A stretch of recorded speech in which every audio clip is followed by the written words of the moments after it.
ఆత్మ కోసం మాత్రం ఆలోచించాడు.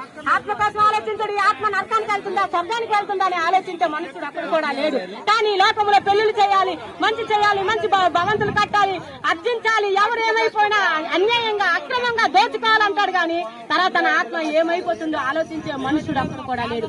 ఆత్మ కోసం ప్రయాసపడేవాడే మోక్షానికి వెళ్తాడు. ఆత్మ కోసం ప్రయాసపడేవాడు అన్యాయం చేయడు. ఆత్మ కోసం ప్రయాసపడేవాడు మరి తప్పులు చేయడు, అబద్ధమాడు, అన్యాయం చేయడు, నీతిగా బ్రతుకుతాడు. ఆ నీతిగా బ్రతికేవాడే సత్యం తెలుసుకొని ఏ మార్గం గుండా నేను వెళ్తే నేను మోక్షానికి వెళ్తానని ఈ రోజు చాలా మంది ప్రొఫెసర్లు సత్యం తెలుసుకొని యేసు ప్రభుని వెంబడిస్తున్నారు. జ్ఞానవంతులు వెంబడిస్తున్నారు, అధికారులు వెంబడిస్తున్నారు, సినీకారులు తెలుసుకొని దేవుని అంగీకరించి మోక్షం కోసం ప్రయాసపడుతున్నారు. దేవుని పెట్టారా, మనం ఈ లోకంలో శాశ్వతంగా ఉండవలసిన వారం కాదు. అశాశ్వతమైనది లోకము, క్షణికమైనది, నీటి బుడగ లాంటిది, ఆవిరి లాంటిది, ఎగిరే చెత్త లాంటి జీవితానికి ఆడంబరము, ఆనందము, సంతోషము ఇవన్నీ కూడా వ్యయ ప్రయాసాలే. కానీ ఆత్మ కోసం ఆలోచించాలి. ఇదేనండి మోక్షానికి మార్గం.